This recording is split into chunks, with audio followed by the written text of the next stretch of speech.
In various parts of the city, 9 people are suddenly getting kidnapped on the spot, regardless if they're in their cars or in the middle of their jobs. Moments later, these 9 people appear unconscious inside a mysterious house. Leah wakes up on a bed, and after seeing a guy called Albie on the bed next to hers, she goes out to investigate. Nobody answers when she says hello, so she just keeps going, looking around until she finds 2 men lying unconscious in another room. Confused, Leah next goes to the main door and tries to open it, but the door is tightly locked. She also checks the windows, only to discover that all of them are blocked with walls of bricks. Next she goes to the basement in search of some sort of exit, but she finds nothing.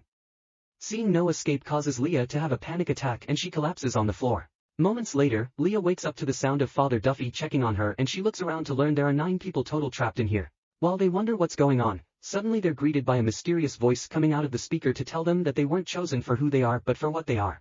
This voice also informs them that they've been brought together to play a game that will be the ultimate test of their human character, and it is purely for the entertainment of the watcher, who is observing and listening to them through 75 cameras and countless microphones installed all over the house. The winner of this game will be the last one to stay alive. They will not only be freed but will also be given $5 million.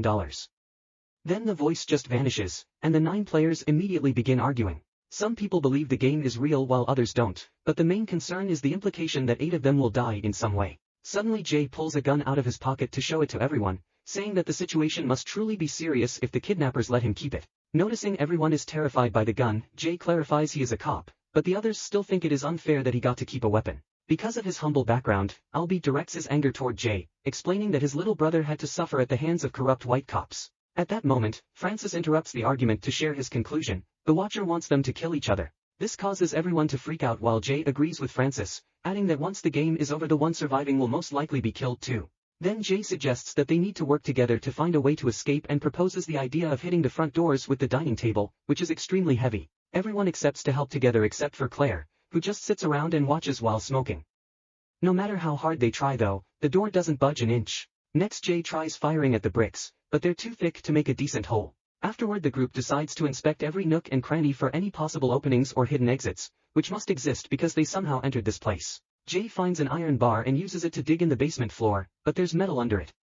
Albie discovers a wooden square on the ceiling and manages to break it down, but it is also sealed. While everyone looks around to no avail, Claire gets her hands on the liquor cabinet and begins drinking. Eventually the group gives up and returns to the living room, where they tell Claire off for not helping and Jay decides to lock up the liquor cabinet for now since drinking will make their moods worse. Then the group has a talk and everyone swears they don't want to kill, but they also admit there are desperate people that would do anything for money. Suddenly they hear a sound coming from the kitchen so they go to check, discovering there is a dumbwaiter with food. Their dinner consists of exactly a piece of chicken and 1 potato for each player, so the group sits in the dining room and after Duffy blesses their meal, they finally introduce themselves properly. Duffy is a priest, Jay is a cop, Leah is a dancer, Claire is a famous tennis player, Francis is a musician, Cynthia is his stay-at-home wife, Albie is a rapper, Max is a fashion designer, and Shona is an addict on parole.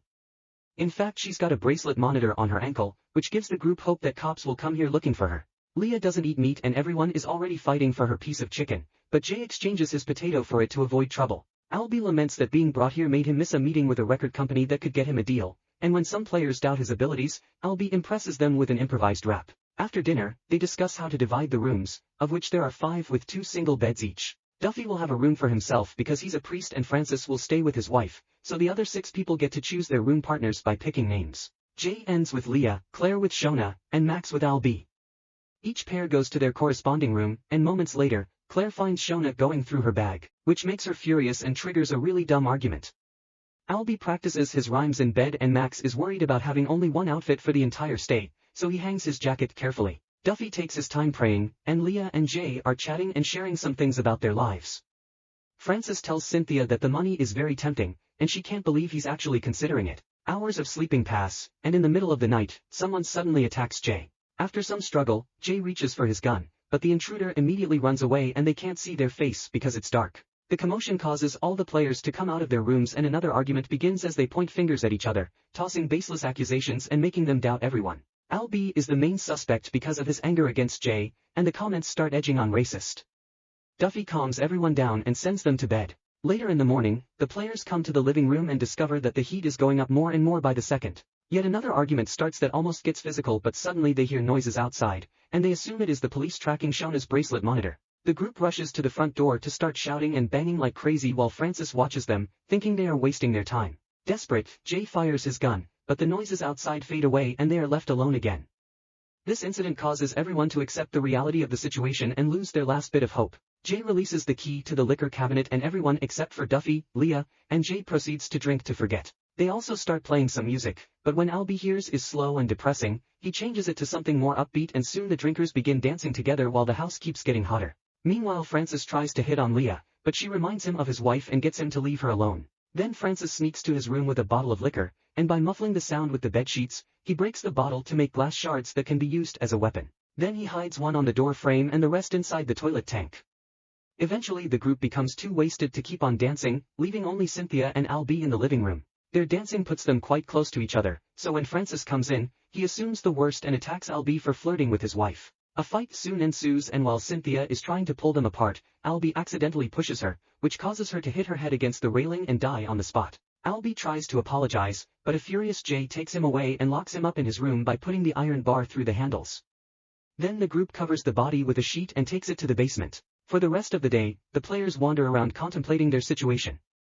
Francis finds his wife's lipstick and puts it on before kissing the mirror.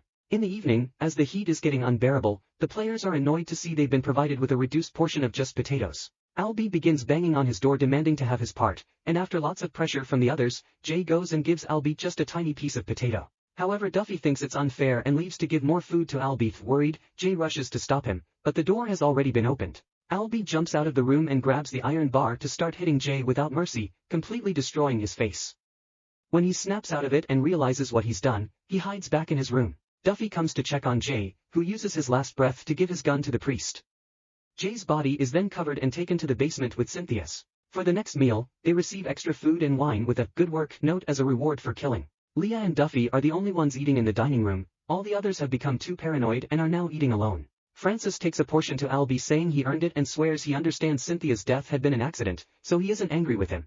Moments later, Leah and Duffy go to check on Albie, only to find him dead and hanging from the ceiling with Max's scarf. When the news spread, another argument ensues, and everyone suspects Francis of having sought revenge for his wife. Francis thinks Albie did do it to himself, then tries to pass the blame to Max because it was his scarf. Once again, it's Duffy who stops the fight because it's pointless, and everyone leaves in a different direction because they're wary of each other. Duffy and Leah take Albie's body to the basement and Francis continues to use the lipstick in private, showing he's losing his mind. Sometime later, Claire finds Shona touching her things again and a new argument starts, which quickly escalates into slapping each other. When Shona leaves to have a cigarette for her nerves, Claire grabs a corkscrew and stabs her. In another room, Leah is washing her face when Francis shows up and without further ado he rips the light fixture from the wall and dunks it in the sink full of water, which electrocutes Leah and makes her collapse to the ground. Meanwhile, Duffy goes to talk to Max and tells him he only trusts him and Leah, so he wants to work together to survive. However, Max is greedy and asks for more portions of food in exchange, but Duffy turns him down because it wouldn't be fair to the others. Max ignores him and tries to steal quite a large portion, so Duffy takes the gun out and makes him drop anything. Then Duffy starts guiding Max out of the kitchen, but when they cross the corridor they find Shona's body. While Max runs back to the kitchen, Claire tells Duffy that it was in self-defense, but Duffy tries to take her away anyway. Then they walk by Lee's bedroom and find her dead too, so while Duffy is blessing the body, Claire uses the chance to run too. At that moment Francis shows up and pretends to be surprised that Leah is dead, but Duffy sees right through him and raises his gun. When Duffy can't bring himself to shoot him, Francis starts making fun of him and demands to have the gun. Seeing no other option, Duffy shoots Francis but only hits him in the stomach. In the meantime, it turns out Leah is alive and waking up. She comes out and sees Duffy shooting Francis, so she immediately runs to hide in another room, where she accidentally slips and knocks over the toilet lid, allowing her to discover the glass shards. In the kitchen, Claire arrives to take some food only to suddenly be startled by Max, who will only share with her if she agrees to give him something in return.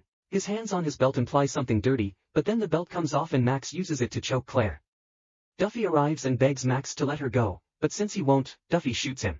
At that moment Francis appears and stabs Duffy on the back with the shard he hid above the door, then he takes the gun and shoots Claire.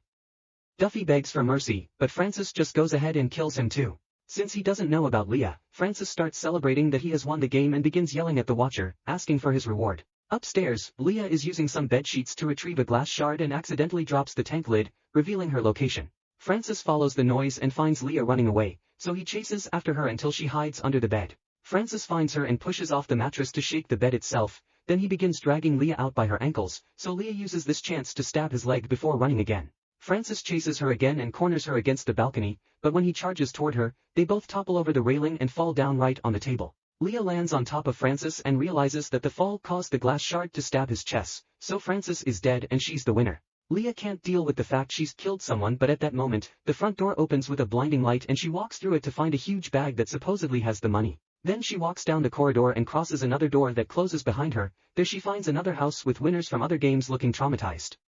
Leah is terrified to realize this has just begun.